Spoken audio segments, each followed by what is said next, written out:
Hi friends. स्वागत है आपका इस वीडियो में। और इस वीडियो में हम चर्चा करने वाले हैं नडाल के विषय में कि क्या कोई उन्हें फ्रेंच ओपन में हरा सकता है। अब हम बात करेंगे इस वर्ष की, बट साथ ही साथ हम इस पर भी चर्चा करेंगे कि क्यों आज तक कोई भी खिलाड़ी नडाल को एक या दो से ज़्यादा बार क्ले पर नहीं हरा पाया है और क्या कारण है कि स्पेसिफिकली फ्रेंच ओपन में नडाल को हरा पाना इतना मुश्किल है। तो हम एनालिसिस भी करेंगे, अनुमान भी लगाएँगे और साथ ही साथ कुछ स्टैटिस्टिक्स भी देखेंगे। तो आइए शुरू करते हैं। अब यह विषय जो है बहुत बड़ा है, क्योंकि पिछले 17 साल का अगर हम रिकॉर्ड उठा के देखें तो नडाल सिर्फ़ 3 बार फ्रेंच ओपन में हारे हैं और क्यों हारे हैं उस पर हम चर्चा करेंगे।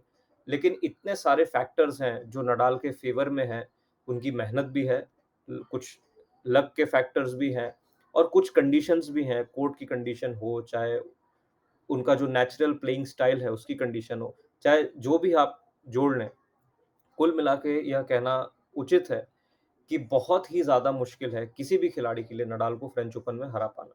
तो आइए हम शुरू करते हैं।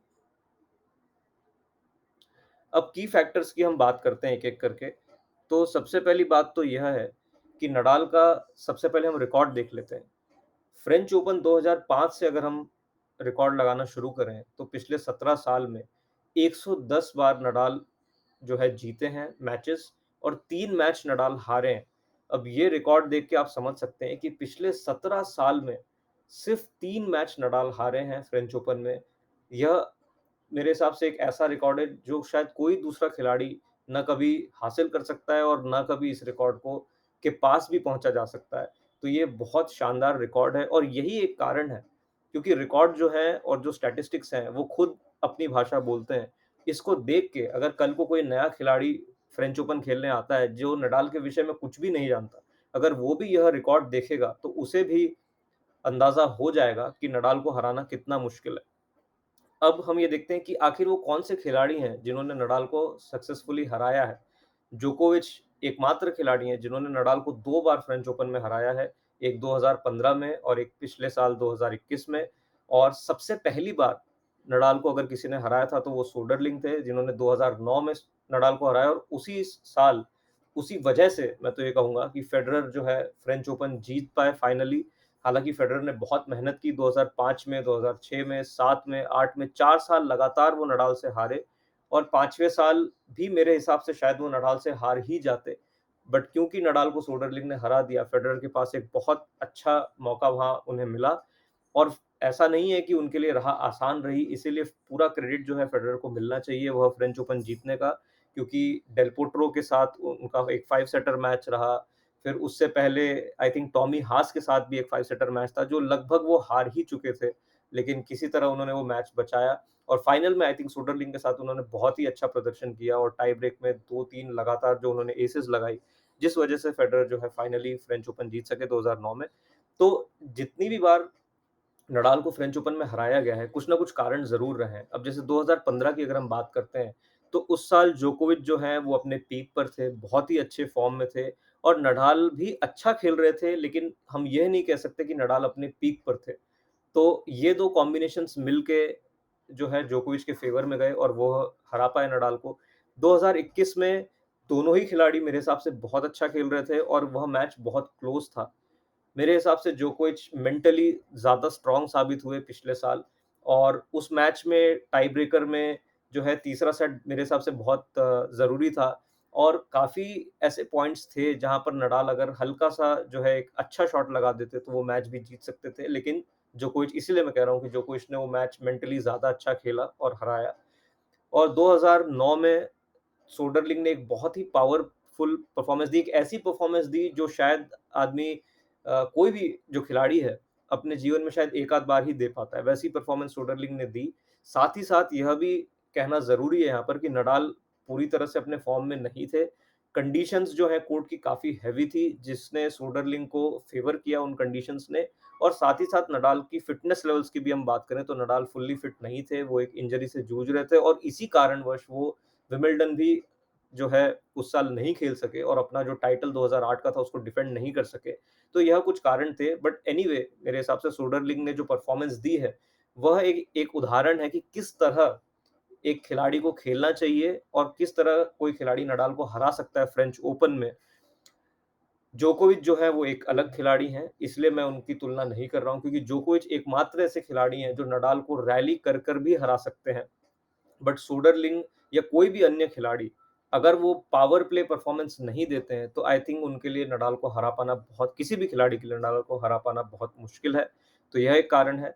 अब कौन से ऐसे शॉट्स हैं या कौन से ऐसे फैक्टर्स हैं, चाहे वो टेक्निकल हों या वो नडाल के जो स्वभाव में जो जो उनका जो चरित्र है कोर्ट पर, उसमें भी जो फैक्टर्स आते हैं, उसकी हम बात करते हैं। तो टेक्निकली अगर बात की जाए तो नडाल का फोरहैंड हम सब जानते हैं। सबसे पहली बात तो नडाल एक लेफ्टी खिलाड़ी हैं और उनका जो फोरहैंड है, जो टॉप स्पिन वो लेके आते हैं, जो एंगल वो क्रिएट करते हैं, वो सीधे-सीधे जो है राइटी प्लेयर्स के बैकहैंड पर जाता है और जिससे एक एडवांटेज नडाल को तुरंत मिलता है क्योंकि जो उनका नेचुरल फोरहैंड शॉट है, वो जो है एक काफ़ी अच्छा एंगल क्रिएट कर पाते हैं और बिकॉज़ उनके जो फोरहैंड है उसमें काफ़ी स्पिन है, तो वो जो प्रतिद्वंदी है, जो भी अपोनेंट है, उसको कोर्ट के बाहर ले जाने में बहुत हेल्प करता है, जिससे नडाल को एक ओपन कोर्ट मिलता है और वो अपने बैकहैंड को कवर करके उसको भी फोरहैंड की तरह बनाकर जो है शॉट को मार सकते हैं और जीत पाते हैं। तो टॉप स्पिन फोरहैंड और क्योंकि सरफेस जो है, वो इसमें फ़ेवर करती है नडाल को, जो किक उन्हें मिलता है, जो बाउंस उन्हें मिलता है, वो और किसी कोर्ट सरफेस पे नहीं मिलता। तो इसीलिए क्ले मेरे हिसाब से काफ़ी इम्पोर्टेंट है इसमें। जो नडाल का मूवमेंट और कोर्ट कवरेज है, वो बहुत ही शानदार है। स क्ले में हमने देखा है अब हम कह सकते हैं कि जोकोविच का भी जो कोर्ट कवरेज है, वो बहुत अच्छा है और अगर बात किया जाए ऑस्ट्रेलियन ओपन में और बाकी टूर्नामेंट्स में, तो जोकोविच का भी कोर्ट कवरेज बहुत अच्छा है। लेकिन वहीं क्ले की अगर बात किया जाए, तो कई बार हमें ऐसा दिखता है कि जोकोविच जो हैं, वो अपने मूवमेंट को लेके उतना कंफर्टेबल नहीं रहते हैं। कई बार वो अपना बैलेंस उनका जो है बिगड़ जाता है क्ले पे, कई बार वो नहीं पहुँच पाते हैं, कई बार वो फिसल जाते हैं, लेकिन नडाल का अगर आप जो है पूरे 15-17 सालों में अगर आप मूवमेंट देखें, तो अभी भी वो बहुत ही सटीक है और अधिकतर समय कितना भी अच्छा शॉट आप मार लें, वो पहुँच जाते हैं शॉट तक और वो आसानी से उसको कवर कर लेते हैं। तो मूवमेंट और कवरेज बहुत अच्छा है। तीसरा जो है स्टैमिना और फिटनेस, जितने भी अच्छे खिलाड़ी हैं, ऐसा नहीं है कि नडाल को किसी भी खिलाड़ी ने जो है परेशान नहीं किया है क्ले पर और फ्रेंच ओपन में। कई खिलाड़ियों ने परेशान किया है, कई खिलाड़ी बहुत अच्छी शुरुआत करते हैं। फेडरर सबसे जो है बड़ा उदाहरण है इस बात का। 2007 का आप मैच देख लें, 2006 का मैच देख लें, 2011 का मैच देख लें।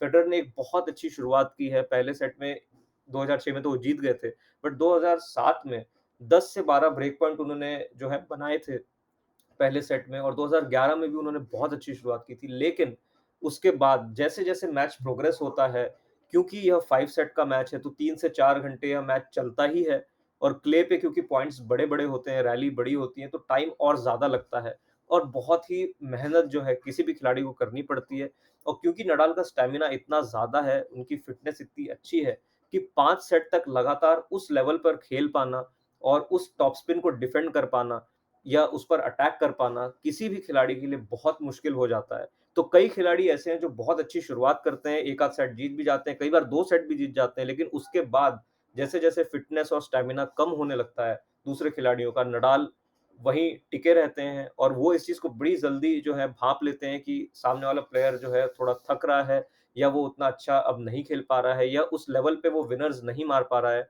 और यह मौका नडाल तुरंत ग्रैब करते हैं और जीत जाते हैं।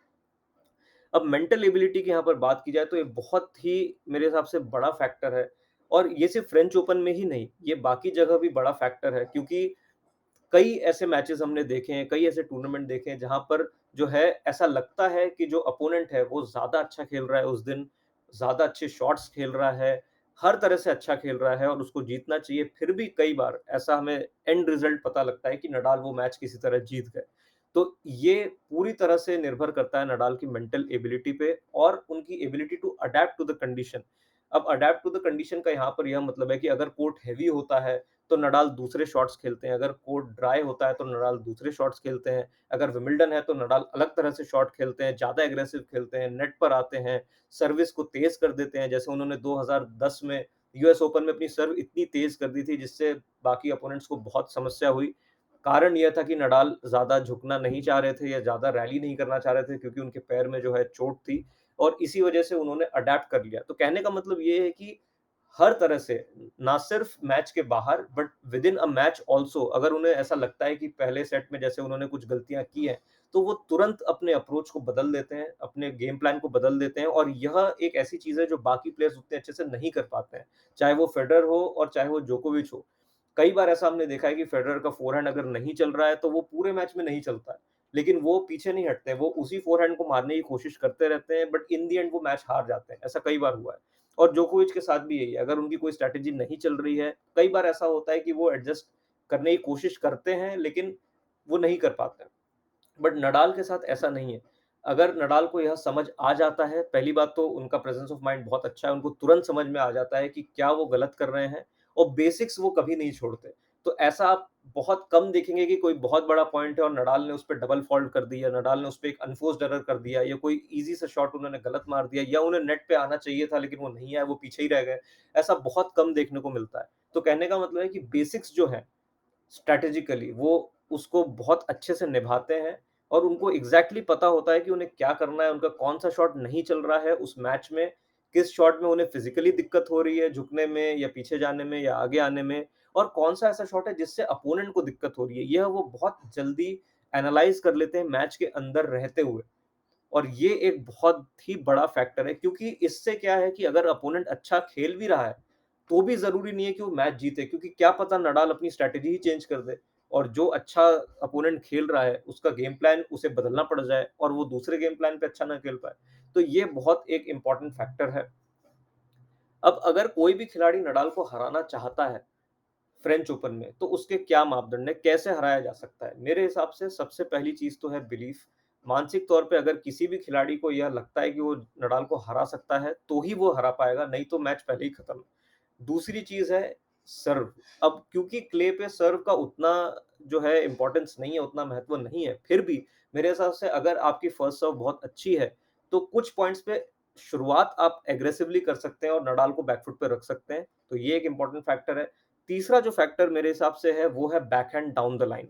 अब अगर आप एक राइटी खिलाड़ी हैं और नडाल आपको जो है फोरहैंड दे रहा है, जैसा कि हम इस स्क्रीनशॉट में देख सकते हैं, तो बैकहैंड डाउन द लाइन जो पहले नंबर से हमने बताया है, वो एक बहुत ही इम्पोर्टेंट और बहुत महत्वपूर्ण शॉट है। अगर आपके पास एक अच्छा बैकहैंड डाउन द लाइन नहीं है, तो मेरे हिसाब से पहले ही आपका पूरा एडवांटेज जो है वो नडाल के फ़ेवर में चला गया क्योंकि ये एक शॉट है जो वो टाइम एंड टाइम अगेन बार-बार वो शॉट खेलेंगे नडाल और आपको बोलेंगे, यह सवाल आपसे पूछेंगे कि क्या आप बैकहैंड डाउन द लाइन मार सकते हैं? अगर आप नहीं मार सकते हैं, तो वो और एंगल यूज़ करके आपको कोर्ट के एकदम बाहर भेज देंगे और फिर ओपन कोर्ट में बड़ी आसानी से जो उनका फेवरेट शॉट है, फोरहैंड डाउन द लाइन जो 3 नंबर से यहाँ पर दिख रहा है, वो मार के वो जो है पॉइंट को खत्म कर देंगे। तो बैकहैंड डाउन द लाइन एक बहुत इंपॉर्टेंट शॉट है।